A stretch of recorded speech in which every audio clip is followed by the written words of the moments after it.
learned all about astrology, began to really deepen my understanding of tarot and oracle. And then through my connection with my grandfather and these different ETs I was talking to literally for hours daily, from that point, I was like, I'm an energy healer. I totally think I can do this energy healing thing, but I am not going to do Reiki because that is giving me weird vibes.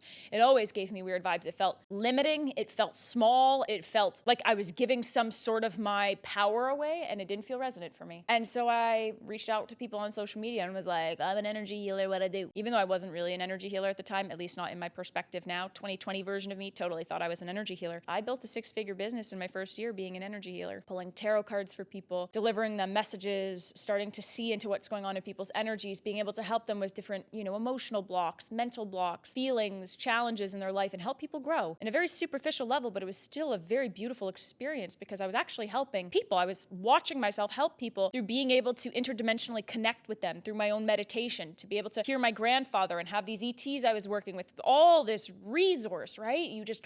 There's so much to know about 5D and ascension and DNA and activations and this being and this origin and this starseed and this past life. It was all there. And this was my path until 2022. And this is really where the turning point comes in. And I encourage anybody who's listening to this to just trust in the words that I say and trust in what doesn't feel right for you to receive yet. But things do get quite dark. And I do think, I know what I know. And I believe that it's important that on this platform, I'm 100% honest about the shit that happens that people are not talking about in the spiritual world. And for me, it was very demonic. So end of 2022, let's backpedal a little bit. Middle, I would say, of 2022, I now had a 7-figure business. I was an energy healer. I was offering multitudes of different things, masterminds, group programs about money, different things about spirituality and spiritual development, 5D, 3D, 4D, channeling. But I started to wake up in the middle of the night with this feeling that I was being choked by something every night. And I can't tell you if something like 100% specifically happened that changed everything, other than a relocation that I made with my partner. We moved back to Ontario. We were living out in BC. We moved back home for a little bit. Like, that was the only thing that actually really changed. Otherwise, I thought I was on cloud 9. But I started to wake up in the middle of the night and felt like I was being choked by something consistently. Didn't matter if it was the moon cycle, the veil was thin. That didn't matter. I was waking up for months like that. Wake up and feel like, I swear, like I thought somebody had just placed their hands around my neck. And I thought it was a nightmare because nobody in the spiritual community was talking about the dark side of waking up and being open. Nobody. And that barreled into some other things, like my health. I started to get really, really bad panic attacks. The kind where like I couldn't really like leave my house or eat inside or be on live without like really, really, really bad panic. My back, I have had chronic back issues.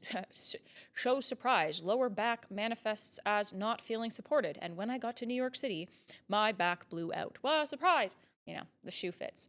So I've had chronic back issues for a little over 10 years now. But it got so bad I couldn't even walk. But again, I thought, nightmare, these things happen. Like, that's really where my brain went. Like, again, nobody was talking about this shit. But then when the suicidal thoughts started to come in, and I was now 2 years into a relationship with my soon-to-be husband, the healthiest and happiest I had ever been in my life, building $1 million business, first woman in my lineage to make money like that, with an amazing partner. We had the cutest dog. We traveled the world. Like, there was no reason why I would be telling myself I wanted to kill myself regularly, but I was. And it was the suicidal ideation that did it for me. That made me realize that something was going on in my energy. I could feel it, but I had no frame of reference to talk about it. Nowhere. Because if I looked to the spiritual community, I was low vibe. If I looked to the spiritual community, I was being gaslit by not ascending high enough. Nobody was talking about nefarious, evil, dangerous, risk, emergency work. This was not stuff people were talking about because that's spreading fear. All that obsession of waking up and opening up and getting to these highs, experiencing these highs.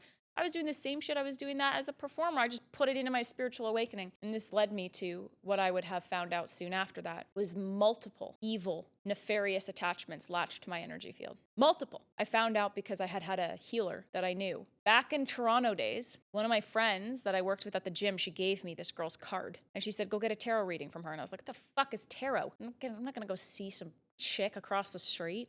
Like big glow up sign, like on top of a pet store, like not happening. And so I kept her card for multiple months and was like, I'm not going.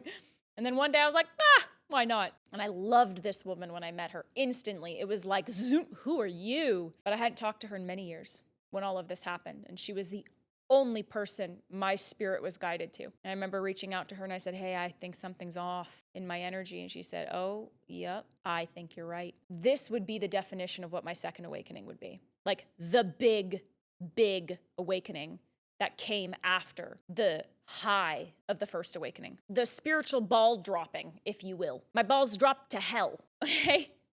Because I thought I was on the path. I thought I was doing everything right. These were natural gifts and abilities. You don't need protection. You don't need boundaries. You just need to open up. We're all open. We're all going to 5D. We're all star seeds. We're all here remembering who we truly came here to be. There's no risk. Risk is low vibe. Don't you dare do that. To then finding out that my actions of being open and open and open and open, my actions of being unguarded, unprotected, not being responsible, not being resilient with my own energy, not developing my own capacity, not respecting my own vibration, gave me absolutely no discernment. None. Zero. Zilch. Didn't need to read the room because everything was all one. What do you mean? Why would I need to read the room? Everybody's heaven if there's no hell. This led me to suicidal ideation for multiple months, being attacked by multiple nefarious attachments, and nearly destroying my health. There is no way after something like that you can awaken the same again. And I saw everything I was for what it is, and I saw everything in the spiritual community for exactly what it was as well. Performance, highs, not enough integration. Very rare to find true embodiment in this work. No structure, no boundary, no respect, reverence, depth for this work. They're like needles in a haystack to find these kinds of people. Everyone's too busy getting DNA activations every single full moon to recognize that maybe if you were naturally meant to be activated, it would have already happened.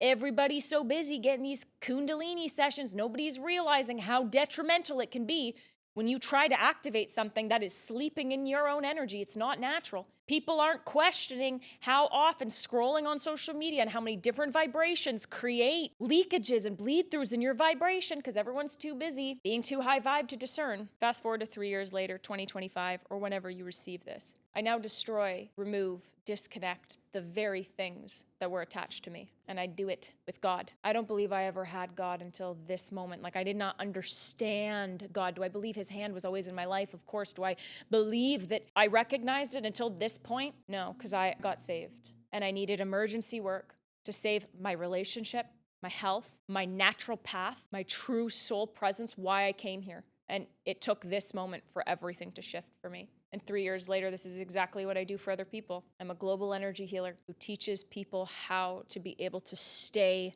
on their natural path of life, natural growth, natural development, natural connection with your soul presence. In order to do that, first, we've got to clear this interference, these karmic loops that are keeping you in reincarnation traps.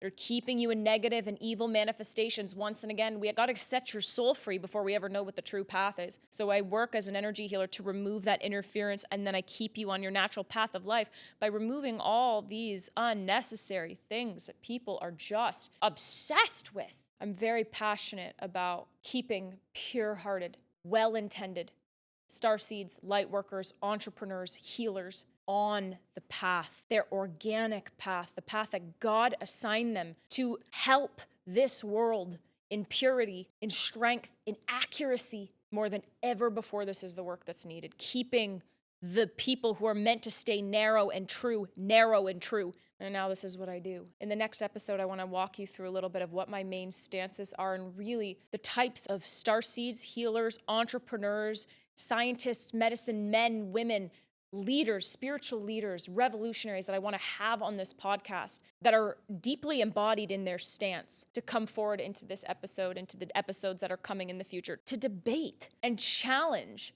and fortify our embodiment. I want to talk to you a little bit about what I'm looking for and the types of people that I want to have on this podcast. But I want this to feel like something where you feel safe to be able to bring who you desire to see me debate with, who you desire to see challenged in their integrity, in their truths. Because what I've realized is the issue that I'm seeing is not necessarily that we don't have the truth. It's just we've stopped discerning what the truth actually is. I think all the information is here at this point. It's just there's so much information, but we don't have the discernment. And so this podcast is about helping us discern what that ultimate truth is by challenging the truths that are already in place with these different embodied leaders. And so you'll find that in the next episode, I want to go a little bit deeper into this. But I want this to feel like a collaborative space. I want to bring the best possible guests I can, the greatest spiritual leaders of our time, into this room, into this studio to debate with me. so we can decide together. Are they in integrity? Am I in integrity? Are you in integrity? What does that actually mean? And so, if you've made it this far, this is episode 1. This is my origin story. And my reawakening was everything that led me to build this Spiritual Debate podcast. And I'm humbled once and again and once and again and once and again about how good God is, how good his hand is, how good his timing is, how good his graciousness is. Because there have been times where I've been like, I don't know, should I say fuck you or thank you? Like so many moments of my life where I'm like, I'm so frustrated with why me, why this, blah, blah, blah. But he has always turned the water to wine. And the Spiritual Debate podcast is the wine. So thank you for being here. Thank you for fucking with me. I'm excited to see you and continue this journey with you of not just awakening, but truly, actually challenging the narratives in the spiritual mainstream community so we can find what does embodiment look like in these times. See you again.